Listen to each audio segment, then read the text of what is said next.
Yo quiero que podamos ir a la palabra del Señor. Vamos a seguir meditando en todo lo que para este año el Señor nos ha dado.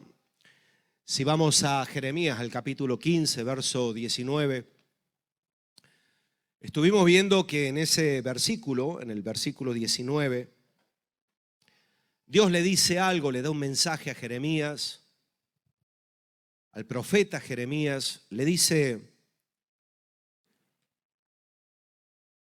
por tanto, así ha dicho el Señor, si te convirtieres, yo te restauraré y estarás delante de mí. Y si separas o entresacares lo precioso de lo vil, serás como mi boca. Jeremías, conviértanse ellos a ti, mas tú no te conviertas a ellos. Y luego añade unas hermosas promesas que algunos van directamente a esas promesas. Quiero que las leamos. Porque después de lo que Dios le dice: mira, Jeremías, te voy a dar un consejo, porque si eres capaz de seguir este consejo que yo te doy, entonces te pondré en este pueblo por muro fortificado de bronce, pelearán contra ti, pero no te vencerán, porque yo estoy contigo para guardarte y para defenderte, dice el Señor.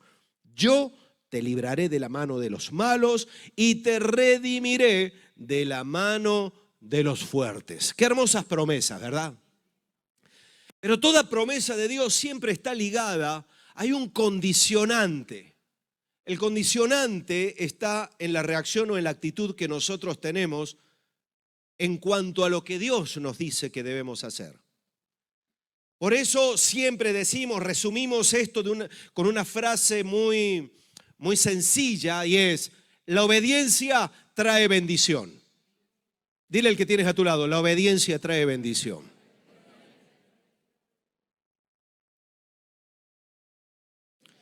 Claro. ¿Por qué lo resumimos así? Porque es lo que Dios le está diciendo a Jeremías. Mira, Jeremías, yo te voy a decir lo que debes hacer. Si tú no lo quieres hacer, yo no te voy a obligar, pero que sepas que si tú lo haces, hay bendición. Así nos pasa con todo. Queremos hijos maravillosos, pero no hacemos lo que el Señor: padres, no exasperéis a vuestros hijos, sed ejemplo, orad por ellos, clamad por ellos, enseñadle. Criadlos en la palabra de Dios. Pero nosotros, pasamos de ello y luego queremos que nuestros hijos sean siervos de Dios. No es posible. Maridos, amad a vuestras mujeres como Cristo ama a la iglesia. Yo sé que eso lo hacemos, ¿verdad? Todos los maridos que están aquí. Qué mentirosos. Acordaos que los mentirosos no entrarán al reino de los cielos. Eso también lo dice la Biblia, ¿eh? Bueno, al menos tenemos la intención, ¿verdad? Tenemos la intención de amar como... Pues que el listón, fíjate, como Cristo ama a la iglesia. Como Cristo ama a la iglesia. Esposas, sujetaos a vuestros maridos como a Cristo. Yo sé que eso también lo hacen aquí las hermanas. ¿A que sí? Hay menos mentirosas. Aquí mienten menos las hermanas que los hermanos, ¿eh? Claro, al menos lo intentamos, porque sabemos siempre que detrás de la obediencia hay bendición. Detrás de la obediencia hay bendición. Métete esto en la cabeza: detrás de la obediencia, hermano, hermana, hay bendición. Porque cuando Dios nos pide que hagamos algo, nos dice que hagamos algo, siempre va relacionado con la bendición. Él dice: vale, si tú te humillares delante de mí y tú eres capaz de arrepentirte de tus pecados y aceptarme como tu Señor y como tu Salvador, entonces yo te voy a dar una bendición que es la salvación, es la vida eterna. Entonces algunos quieren la salvación y la vida eterna con atajos. Y ahí es a donde se van: voy a hacer buenas obras, voy a dar dinero, voy a hacer esto. Y todas esas cuestiones no te van a ayudar. ¿Sabes por qué? Porque nadie llega al Padre si no es a través de Jesucristo de Nazaret. Nadie. Y Jeremías tenía que aprenderlo. Entonces nosotros queremos también aprenderlo, porque Jeremías había sido escogido para cumplir un propósito. Dios le llamó para ser un profeta, profeta a las naciones. Dijo, mira, yo te voy a dar mi palabra y tú vas a hablar mi palabra. Jeremías tenía un propósito, y si tú dudas del propósito que Dios tiene también contigo, quiero decirte que si tú eres iglesia, también hay un propósito. Y el propósito está en Mateo 28, ¿verdad? Versos 19 y 20. Id y haced discípulos a todas las naciones, enseñándoles que guarden todo lo que yo os he enseñado. Y ahí viene una promesa. Y aquí yo estoy con vosotros todos los días hasta el fin del mundo. ¿Te das cuenta? Siempre que hay algo que Dios nos pide, detrás hay una bendición de Dios. Y Jeremías, estamos analizando un poco la situación de Jeremías, del por qué Dios le dice esto a Jeremías, y es porque Jeremías se dispersó un poco, se distrajo un poco, entró por un camino que no era el que Dios quería para él. Jeremías empezó a mirarse también un poquito a sí mismo. Señor, ¿por qué? ¿Qué pasa conmigo? ¿Por qué si yo, verdad, me diste tu palabra, yo la recibí, si yo no me junto con ellos, ¿por qué tengo que pasar por todo esto? Y Dios es muy sencillo y muy práctico, hermanos. Tú tienes que pasar todo esto, y en realidad lo estás pasando, Jeremías, porque tú te tienes que volver a mí. Y lo venimos diciendo, pero ¿sabéis qué es lo más tremendo de todo? Que aunque esto se predica, no solamente aquí, sino en todo el mundo, porque no hay bendición si no te vuelves a Dios. Aunque eso es así, algunos siguen pensando que la bendición está en el hombre. Es decir, si el pastor me orara, wow, ese hombre, míralo, cara de ungido tiene. Seguramente que su mano temblaría y fuego saldría de su mano. Porque algunos son así de místicos. Si tú no eres capaz de ponerte de rodillas todos los días en tu casa, da igual quien ore por ti. Y yo me voy al ejemplo de Jesús. Jesús se encontró con gente que lo escuchaba, lo veía todos los milagros y demás, ahí estaba, pero no creían en él, no querían obedecerlo. Entonces Jesús les dice, mira, el que a mí me escucha y no es capaz de hacer lo que yo le digo, es como un hombre que edifica sobre la arena. Da igual lo que yo diga, da igual lo que yo haga, da igual lo que yo le dé, edifica sobre la arena, y cuando viene el momento difícil, su vida se viene abajo. Y claro, es nuestra responsabilidad pastoral ayudar en medio de lo que es la iglesia a que podamos madurar, que podamos cambiar, que podamos ser de los que cumplen el propósito de Dios. Esa era la preocupación de Dios para con Jeremías. A Dios le importaba que Jeremías pudiera cumplir el propósito.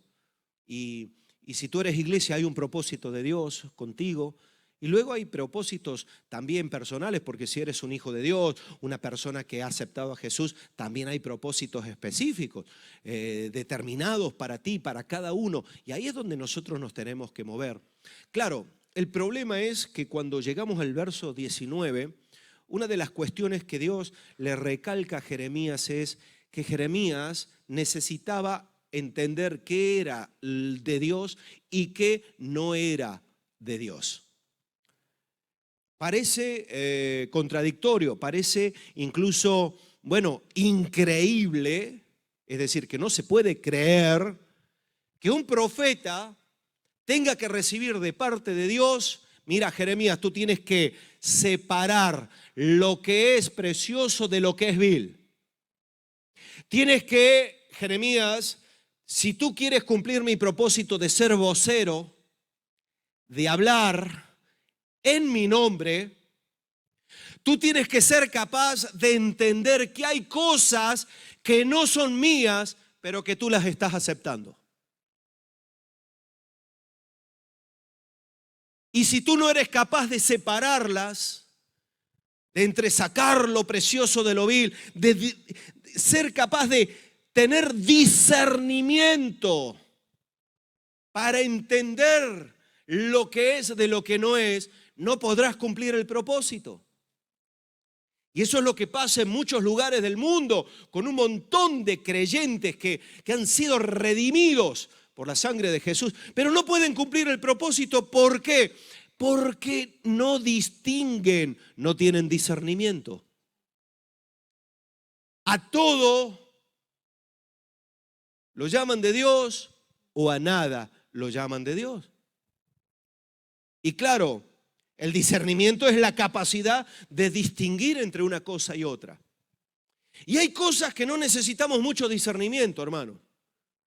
Si de repente aquí entrara por la puerta, imaginaos un ser de 2 metros de altura, con colmillos, unas alas desplegadas tipo plan murciélago, no Batman, sino así, en plan murciélago de verdad, con una voz toda grave, ronca, diciendo: he venido a llevarte al infierno. ¿Tú necesitas discernimiento para saber que no te vas a ir con él? ¿Ah? ¿Tú necesitas discernimiento para decirle: no, a este no le voy a dar el sobre regalo? ¿Ah? ¿Necesitas discernimiento para eso? ¿A que no? El discernimiento nosotros lo necesitamos cuando hay cosas que parecen que son, pero que en realidad no lo son. Y estuvimos hablando hace unas semanas atrás acerca de la palabra de Dios y del poder del Espíritu Santo que nos ayuda a discernir. El Espíritu Santo, de hecho, hay un don que es discernimiento de espíritu, donde el Espíritu Santo te muestra lo que hay, la intención profunda y escondida que hay en las personas. Y es muy importante, por eso los dones son importantes. Pero a simple vista tenemos que aprender a movernos, porque claro, imagínate que quieres hablar conmigo y que yo te miro así, tratando a ver que el Espíritu me diga algo. Y que yo no hable contigo hasta que el Espíritu no me diga algo. Dirías: qué raro que es este hombre. Pero yo necesito cierta, al igual que tú, todos necesitamos cierta capacidad para separar, para distinguir, porque hay muchas cosas que parece que son, pero que no son. Y ese es el problema, eso era lo que le pasaba a Jeremías. Jeremías, hay cosas que tienes que aprender a separarlas, a distinguirlas. Y estamos hablando del discernimiento. Y de la misma forma que hablamos en su momento de la ayuda que Dios nos da a través de su palabra y a través del Espíritu Santo, hay cosas que nosotros también tenemos que tener en cuenta y que son, ¿cómo diríamos? Pautas, como pautas que si nosotros las tenemos en cuenta, podremos también saber distinguir lo que es de lo que no es. Y una pauta es una norma, es un modelo que sirve de guía para hacer algo. Quiere decir que cuando Dios dice: mira, hay cosas que no son mías, aunque se use mi nombre, aunque lo digan en mi nombre, aunque aparentemente parezca que yo lo estoy diciendo, no son mías. ¿Por qué? Porque no es posible que yo haya establecido esto como una pauta y como una norma. Y las pautas y las normas de Dios son, totalmente inamovibles. Inamovibles. Y yo quiero hablarte de 2 pautas fundamentales que a nosotros, si las tenemos en cuenta, nos van a ayudar, ¿sabes a qué? A discernir. Pero a discernir a simple vista. A discernir cosas para evitar caer en el error. Una de las cosas que vemos continuamente en la palabra, por eso os decía, si entra algo muy abiertamente manifestado o visible, no necesitamos mucho discernimiento. Pero si tú vas a la palabra y lees el Nuevo Testamento, una forma en la que el enemigo quiso frenar el avance del evangelio fue utilizando falsos profetas, falsos maestros, gente que aparentemente parecía que tenían enseñanza venida de Dios, pero su enseñanza no era de Dios. Tan fuerte era eso que en un momento determinado el apóstol Pablo a los Gálatas le tiene que decir: mirad, si aún un ángel del cielo o yo mismo os anunciara un evangelio diferente, no le hagáis ni caso. Fijaos lo que está diciendo Pablo. Pablo está diciendo: yo os he dado el evangelio de Jesucristo, lo que yo recibí de Jesús, eso es lo que os he dado. Pero se ha metido gente que se ha filtrado entre vosotros y no habéis tenido discernimiento. Ahora os estáis circuncidando cuando nunca Cristo dijo que os teníais que circuncidar para ser salvos. Pero ahora habéis abierto, ¿por qué? Porque tiene apariencia de piedad. Es que yo soy más justo que aquel porque me he circuncidado. Y Pablo entra en esa lucha, en esa guerra, dice: pero habéis empezado en el espíritu y estáis terminando en la carne. Y está hablando de Gálatas insensatos. Os habéis ido de la olla. Yo lo hubiera escrito así, no hubiera sido tan fino. Os habéis ido de la olla. ¿Cómo puede ser que no os deis cuenta que esto no es de Dios? Y entonces, incluso la palabra nos enseña que aún Satanás mismo se puede vestir de ángel de luz. ¿Y cómo distinguimos un engaño tan profundo? Y hay pautas que Dios ha establecido. Y cuando tú prestas atención a eso, tú dices: este a mí no me la cuela. Este o esta, vamos a ser inclusivos, no me va a engañar. ¿Por qué? Porque hay dos pautas que yo las tengo en cuenta continuamente. Primera de ellas, la primera pauta que Dios ha establecido para saber si algo es de Dios o no es si glorifica a Dios o no lo glorifica. Fíjate que parece muy sencillo, pero no lo es. Volviendo al ejemplo de los Gálatas habían entrado en una realidad que no estaba glorificando a Dios porque la circuncisión estaba negando la cruz de Cristo. Y esa es la lucha que Pablo le está diciendo. No necesitáis la circuncisión para ser salvos, porque si la necesitarais, entonces el sacrificio de Jesús no fue suficiente.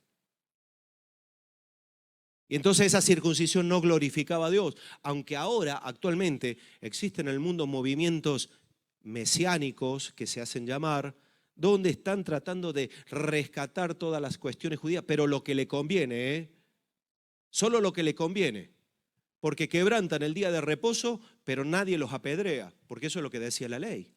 El que quebranta el día de reposo hay que apedrearlo. Entonces vino Cristo y dijo: que el día de reposo, el hombre no fue hecho para el día de reposo, sino el día de reposo para el hombre, para que el hombre tuviera un momento para honrar, glorificar y exaltar el nombre de Dios. Pero muchos lo están diciendo, por eso tenemos que entender. Ahora, ¿glorifica a Dios o no? ¿Por qué digo esto? Porque mirad, dice en Juan capítulo 15, verso 8, ¿os suena? Ay, me estáis desalentando,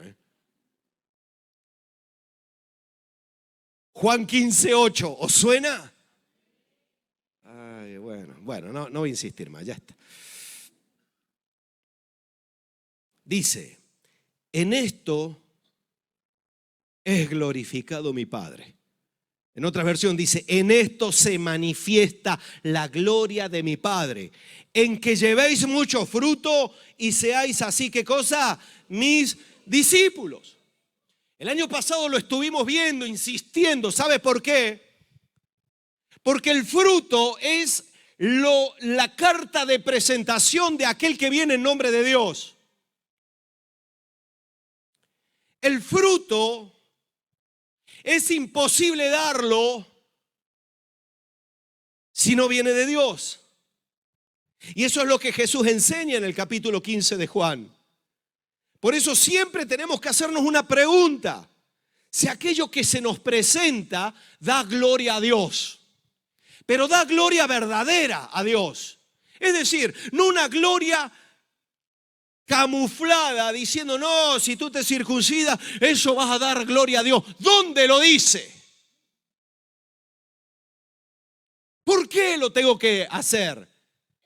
No, mire, si usted da, no, aquellos que andan por ahí diciendo, y lo digo, hermano, porque para dolor en el corazón, hay muchos que están siendo engañados continuamente porque no disciernen. No, usted, ¿cuál es su problema? Y el problema que tengo es que mi hijo bueno, además de no estudiar, iba a decir más burro que para qué, pero bueno, no aprende. Y entonces vienen y dicen, no, Dios le puede cambiar eso. Ahora usted, ¿qué está dispuesto a dar? ¿Cuánto está dispuesto a dar? ¿Sabes? Ofrenda, venga, tráigala. Si usted trae esa ofrenda, es que Dios le va a escuchar más. ¿Dónde dice eso? Y ves a la gente desesperada. Voy a vender el coche, voy a vender la casa, porque amo tanto a mi hijo. ¿Cuándo? Si Dios te pone eso en el corazón porque tú consideras para las misiones y demás y lo sientes así, hazlo. Yo ahí no voy a entrar. Pero para recibir una bendición de Dios, ¿tú tienes que dar más dinero? Pregunto. Pero hay algunos que enseñan eso. ¿Glorifica eso a Dios? Aunque suceda en la iglesia y aunque, entre comillas, sea para una buena acción o un buen propósito, no lo glorifica a Dios. ¿Sabes por qué? Porque eso se llama mentir. Eso se llama engañar. Por eso siempre enseñamos, si alguien te dice que si tú no participas con Operación Niño de la Navidad te pierdes, eso es mentira. Repréndelo, eso no es de Dios. Y vienen y te dicen, no, si usted no diezma y uno se va al infierno. Mentira, ¿dónde dice que si tú no diezmas te vas a ir al infierno? Si tú no diezmas, tú te pierdes un montón de bendiciones tuyas. Te estancas en tu realidad y ahí vives. Pero el dar gloria, y tenemos que preguntarnos, ¿esto realmente glorifica a Dios? ¿Y cómo lo sé? A través de la palabra. Ahí es donde, por poner un ejemplo, no, hermano, ven, te voy a invitar a una reunión familiar en mi casa. Ah, gloria a Dios, pero ¿qué? ¿Me invitas a comer? No, ahí nos juntamos para orar. ¿Es bueno orar o no? Bien, gloria a Dios. Y vamos a juntarnos ahí para meditar de la palabra. ¿Es bueno meditar de la palabra? Bien. Y te dice, pero que no se entere tu responsable.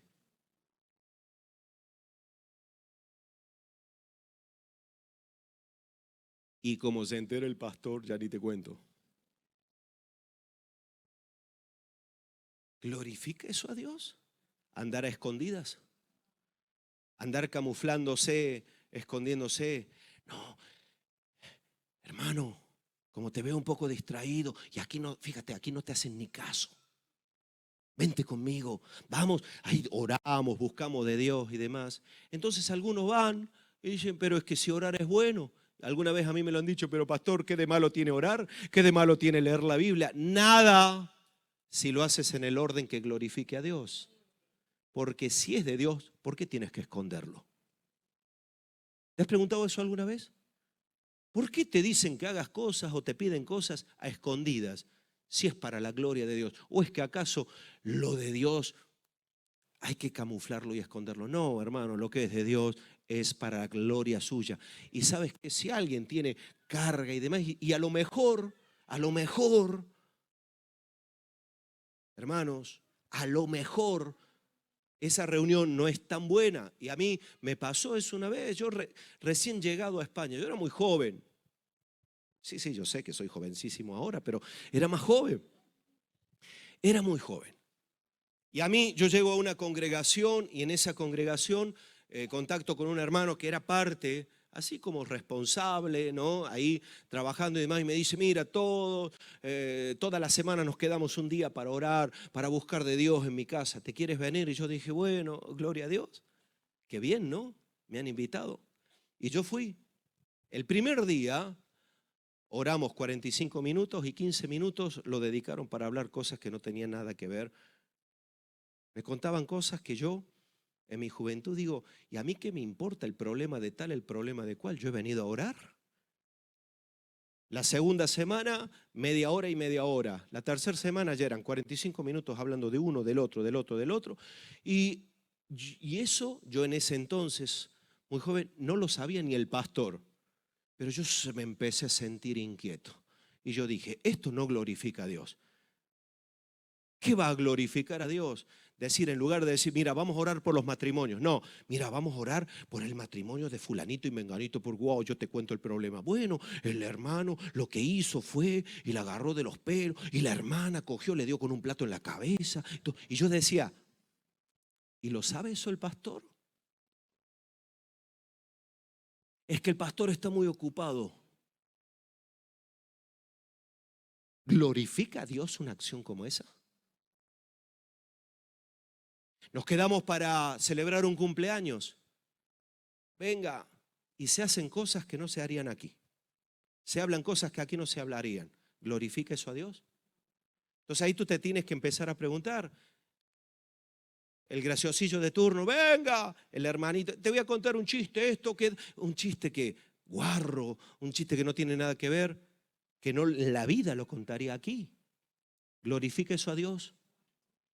Y entonces, cuando nosotros le preguntamos a Dios, Señor, ¿esto glorifica? ¿Por qué es tan importante y por qué es una norma que Dios ha establecido? En el Evangelio de Juan, en el capítulo 15, Jesús dice, mirad, yo soy la vid y vosotros los pámpanos. Separado de mí nada podéis hacer. Mi Padre es el labrador, es el que os limpia. ¿Para qué? Para que si lleváis fruto, llevéis aún más fruto. Y luego termina diciendo, claro, en esto es glorificado mi Padre, en que llevéis mucho fruto.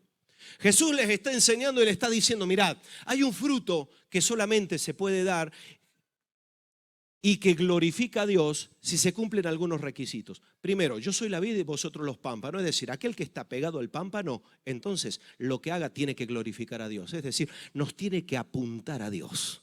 Nos tiene que acercar a Dios, nos tiene que acercar a su palabra, a la obediencia de la palabra, no todo lo contrario. Y entonces Jesús le dice, mira, es imposible que deis fruto si no estáis pegados, porque el fruto que deis es el fruto que viene como la consecuencia de estar en mí.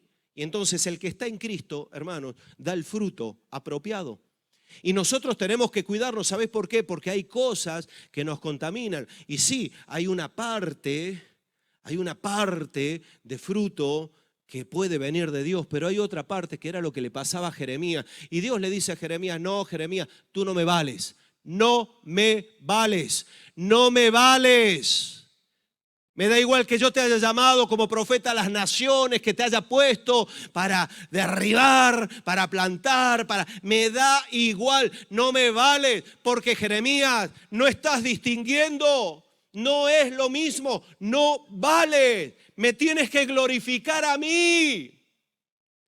Jeremías, yo soy el centro de tu vida y de todo lo que sucede, no eres tú. No es el centro cristiano, no es el fulanito, menganito. A mí a veces se me desgarra el corazón ver algunos que están desesperados por hacerse una foto con algún siervo o sierva de Dios.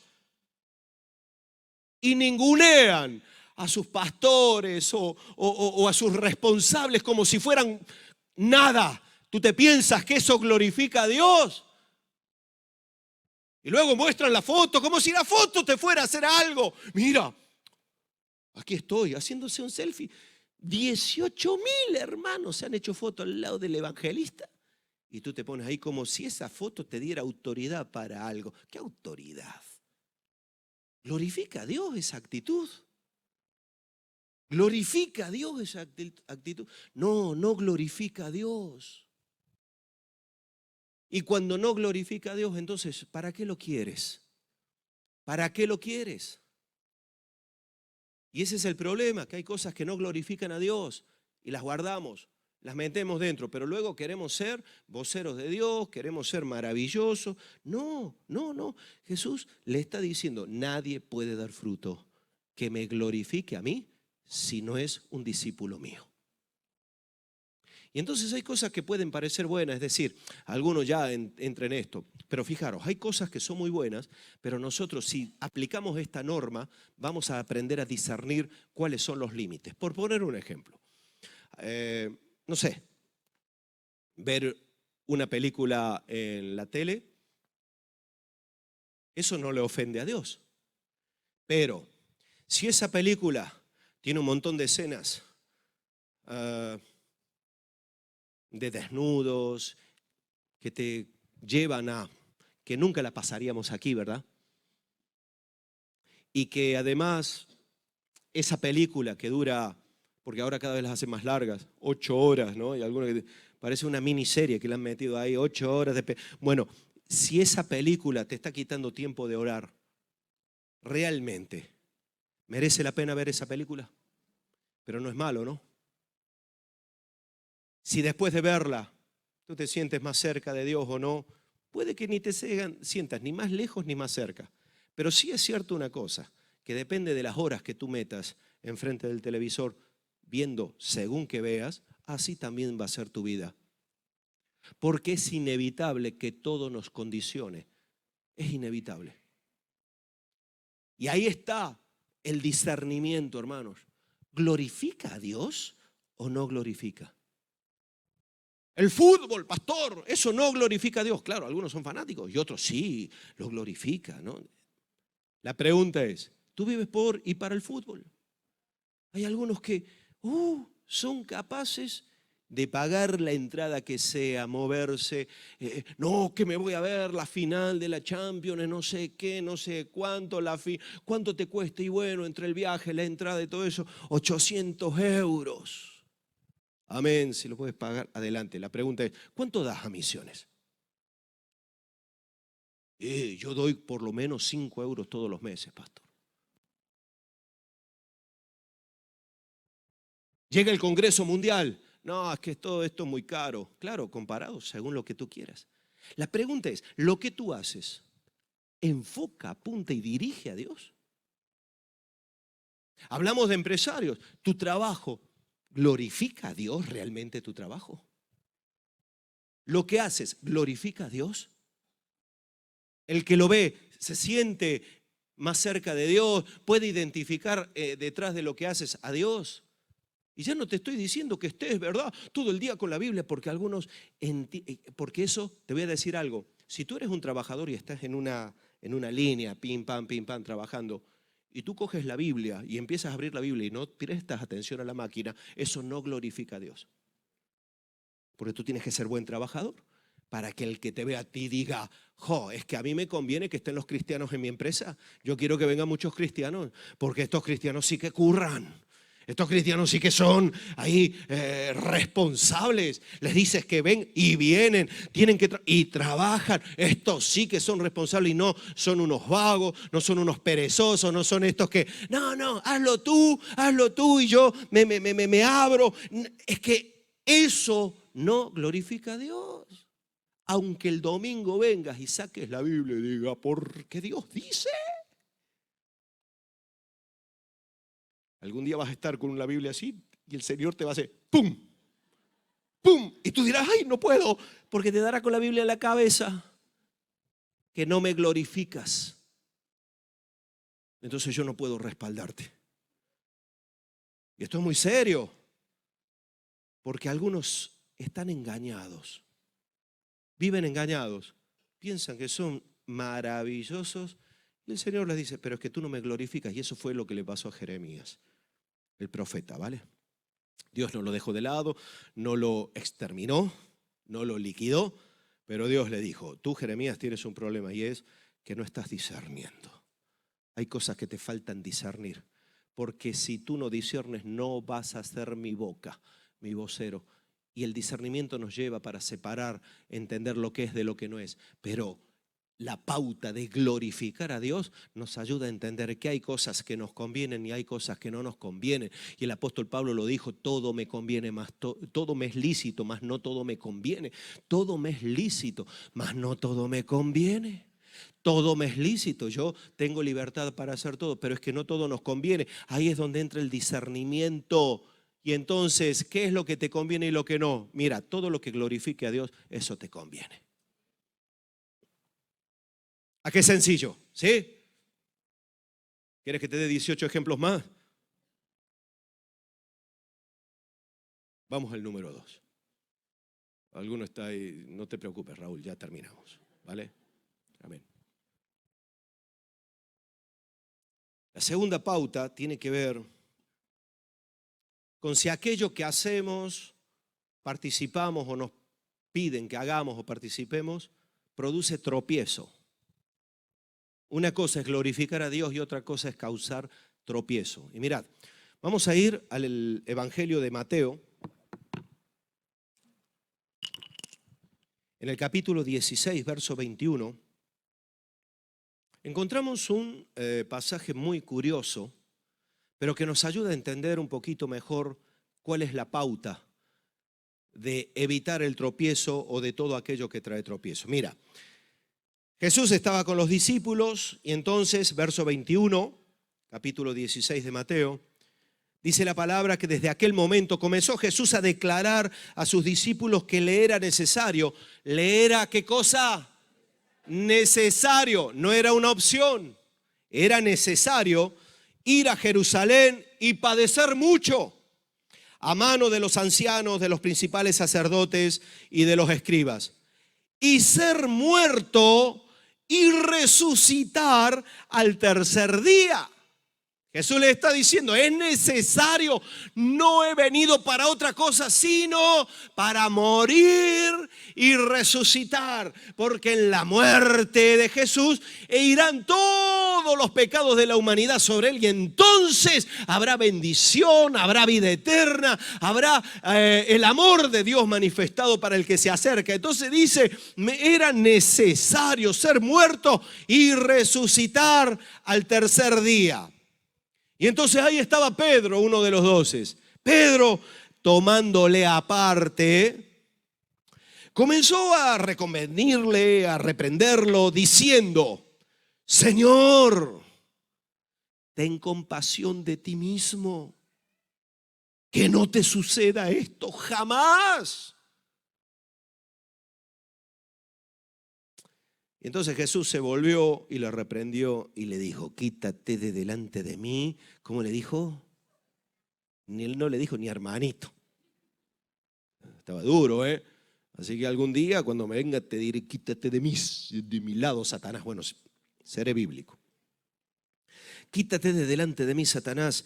Me eres tropiezo. ¿Por qué? Porque no pones la mira en las cosas de Dios, sino en las cosas humanas, en las cosas de los hombres. Bien. El tropiezo es todo aquello que es puesto en el camino. Un tropiezo es algo que en el camino que nosotros transcurrimos está puesto en medio del camino con el propósito de hacernos caer, de hacernos tropezar, es decir, de interferir en el camino que estamos llevando. Eso es el tropiezo. Y entonces, claro, aquí vemos una situación que es muy curiosa y por eso es tan importante el discernimiento. Porque muchas veces el tropiezo no viene de alguien ajeno a nuestro entorno. El tropiezo viene de alguien cercano. Pedro estaba muy cerca de Jesús. Pedro no tenía mala intención, hermanos. Pedro tenía buena intención. Pedro quería lo mejor para Jesús. Cuando se entera que Jesús dice, es que me van a matar, me van a tal, es necesario que yo padezca mucho y demás. Pedro, en su compasión por Jesús, en su amor con Jesús, lo llama, le dice, maestro, no, que eso no te suceda nunca. Te quiero tanto que no quiero que cumplas el propósito de Dios. Eso es lo que le estaba diciendo. Y entonces, cuando nosotros vemos tropiezo, para distinguirlo, es todo aquello que está puesto en nuestro camino para evitarnos llegar al propósito y alcanzar el propósito de Dios para nuestra vida. Y ahí el enemigo puede utilizar todo. no fue un gesto, un arranque de rabia de Jesús. Decía, apártate de mí, Satanás. No, Jesús sabía que detrás de esa manifestación estaba aquel que no quería que llegase a la cruz, porque sabía que cuando Jesús llegara a la cruz, él iba a ser derrotado. Y entonces le pone tropiezo. Jesús dice, me estás siendo de tropiezo, te estás interfiriendo en el camino. Tú lo que quieres es que yo no llegue al propósito, que no llegue a la meta. Entonces, Pedro, apártate de mí. Fíjate lo que le dice Jesús, apártate de mí. Le está diciendo, no te quiero cerca mío. Porque todo lo que me cause tropiezo y evite que llegue al cumplimiento del propósito de Dios, no lo quiero. Y a veces no nos damos cuenta de la cantidad de tropiezos que se presentan en nuestro caminar.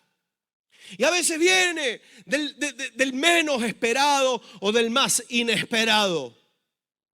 Alguien que te tendría que alentar, motivar, entusiasmado para que sigas adelante son los que empiezan a ponerte tropiezo. Yo lo he visto, hermanos.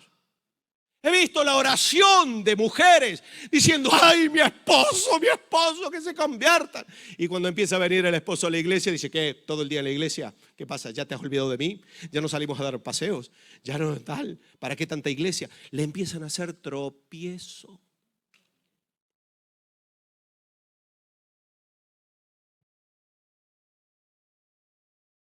Y cuando el tropiezo aparece, eso es una pauta. Tú tienes que tener claro cuál es el propósito de Dios. Yo te digo, tú piensas que tu responsable de discipulado, tu pastor, va a venir y te va a decir, hermano, ¿sabe qué? Usted no venga al culto, da igual. Dios lo ama igual, en su casa, quédese tranquilo. ¿Tú piensas que yo te voy a decir algo así? Yo te diré, hermano, usted tiene que congregarse, tiene que estar, tiene que reunirse, tiene que escuchar la palabra, tiene que prepararse, capacitarse, vivir, servir. ¿Sabes por qué? Porque eso te va a ayudar a alcanzar el propósito de Dios para tu vida. Y cuando yo quiero y anhelo el propósito de Dios para tu vida, yo procuraré no serte de tropiezo. Y el que tienes a tu lado, si no es una ayuda para ser mejor hijo de Dios, para ser más obediente a la palabra de Dios, para ser mejor siervo de Dios, si no es una ayuda, apártate de mí, le vas a tener que decir si quieres llegar al propósito. Por eso, Jeremías, insisto, Dios le tiene que decir, Jeremías, es que no te das cuenta que hay cosas que te están impidiendo el propósito. Yo te llamé como mi siervo, como un profeta. Y sabes que, Jeremías, te estás entreteniendo, estás hallando tropiezo en tu camino. No, Jesús, no mueras, no resucites. ¿Te das cuenta de lo que le estaba diciendo Pedro? No, que eso no te acontezca nunca, que nunca, ni siquiera le dijo, bueno, alárgalo unos años más, Señor. No, le dijo, nunca, no quiero que nunca mueras y que nunca resucite. Y Jesús le estaba diciendo que era necesario que eso sucediera. Y ahí es donde viene, no, yo tengo un propósito, quiero el propósito de Dios para mi vida. Y empiezan, no, que los amigos, los familiares, a veces gente de la iglesia, a veces gente que están aquí entre nosotros, que como se sienten desubicados por sus decisiones, quieren aliados.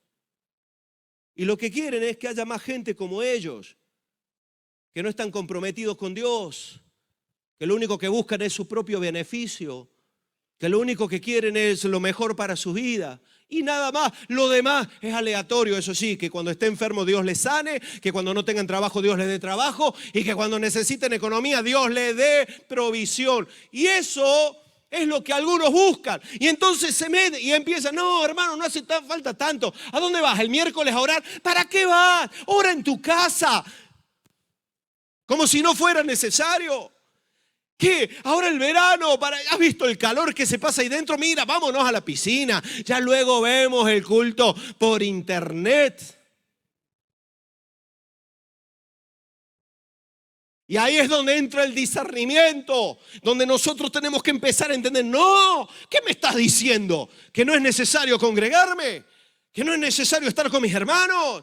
¿Que no es necesario orar y esforzarme? Matar mi carne, porque a veces no tengo ganas de alabar y glorificar a Dios, pero cuando estoy aquí quedo en evidencia. Y cuando quedo en evidencia no es para vergüenza, sino para cambio, para mejora, para crecimiento, para transformación. Y eso es lo que Dios quiere con tu vida. Pero el tropiezo, el enemigo lo va a intentar. Y entonces tú tienes que discernir.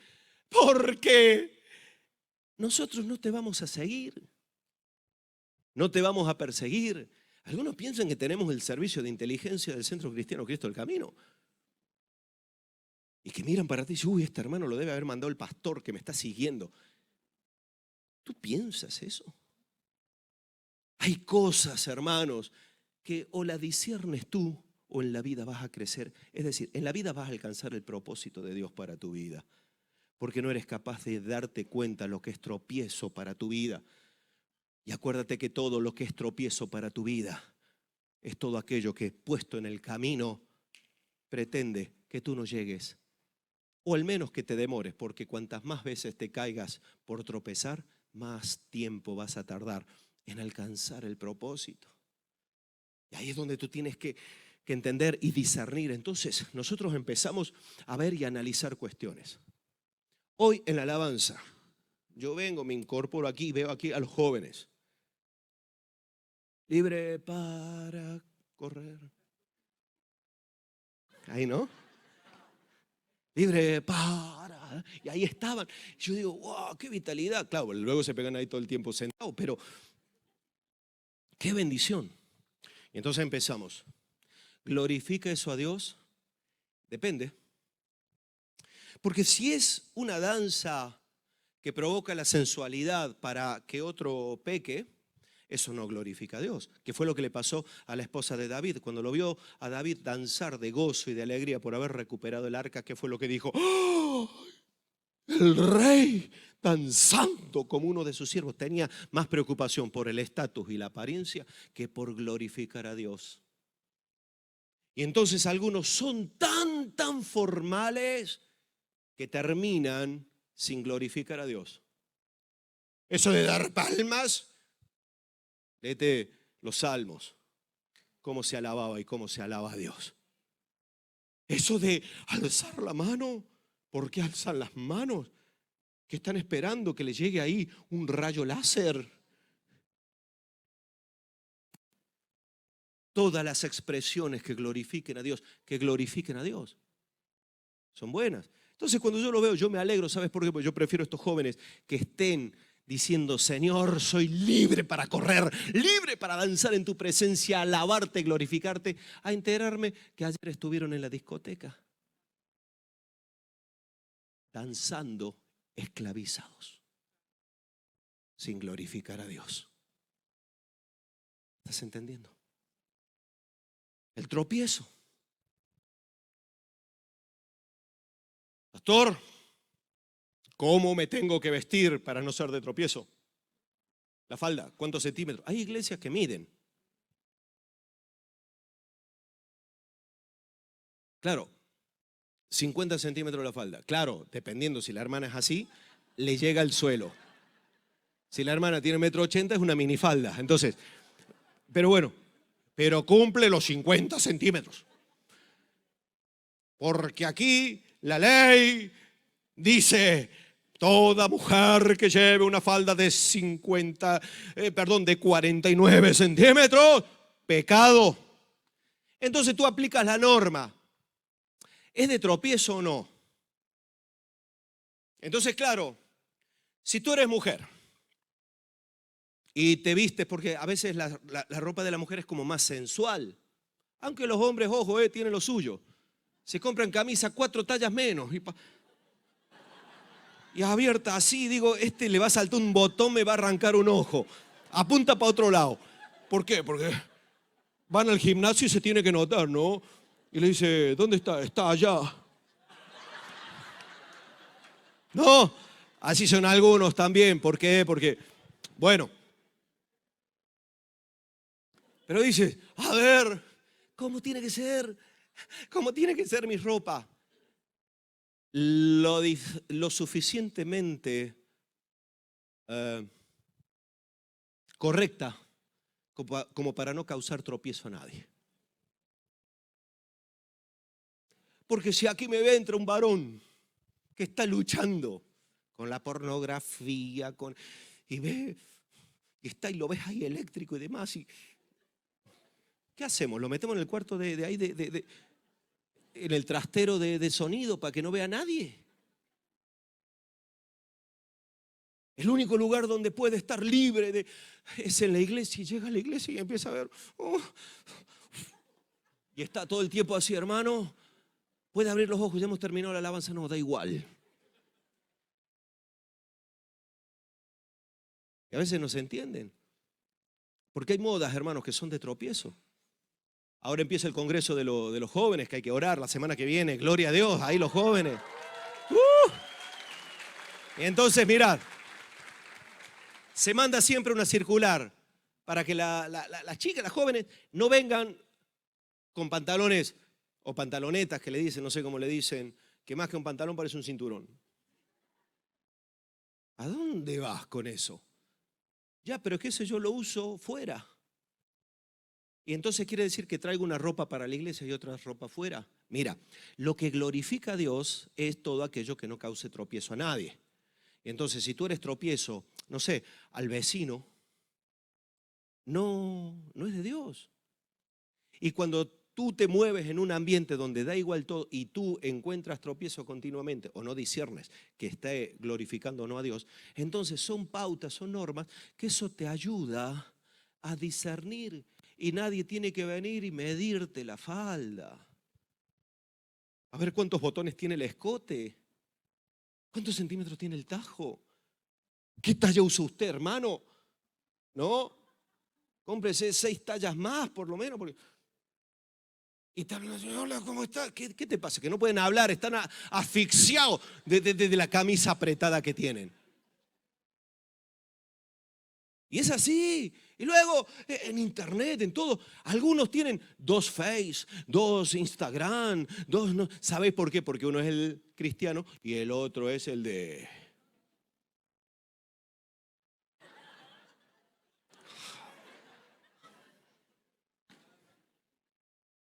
¿Os dais cuenta? Algunos son tropiezo continuo, pero el tropiezo el Hijo de Dios no lo puede provocar ni aquí ni en ninguna parte, porque afuera somos luz. Somos luz, hermanos, somos luz. En medio de las tinieblas tenemos que ser luz.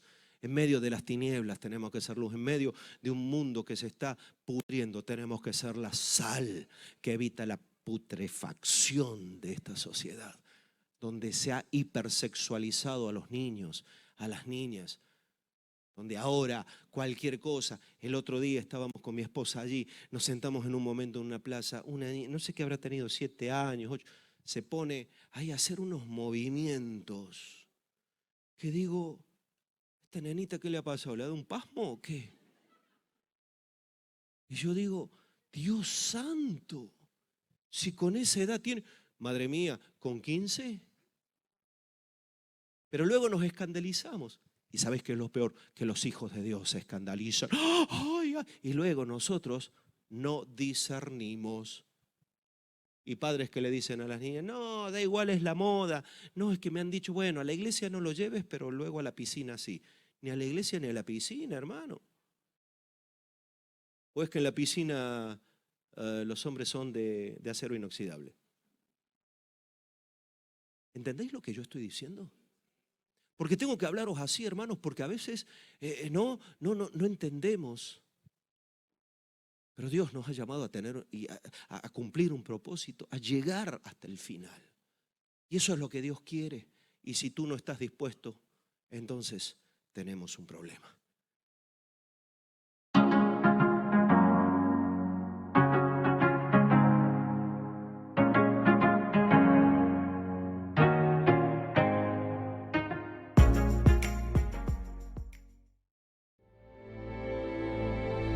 Navarra es un lugar hermoso y lleno de historia. Pero, como en cualquier lugar del mundo, también tiene sus desafíos. Hoy, queremos invitar a todos a orar por Navarra, por su bienestar y por el de sus habitantes. Además, pidamos a Dios que nos dé la sabiduría y el coraje para ser luz en medio de las dificultades que enfrenta nuestra provincia. Podemos ser una voz de esperanza para aquellos que están pasando por momentos difíciles. La oración es una herramienta poderosa, así que te invitamos a unirte a nosotros en oración por Navarra. Porque, cuando oramos, estamos confiando en que Dios tiene el poder de cambiar las cosas.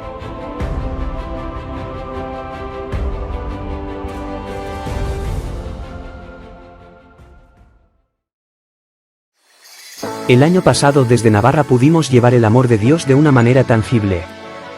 Cajitas llenas de esperanza fueron repartidas a 1.191 niños en Ucrania, Benín y Guinea Ecuatorial. Para este año 2023 nuestro reto desde Navarra es bendecir a 1.600 niños. Únete y ayúdanos a lograr este objetivo. Dios te bendiga.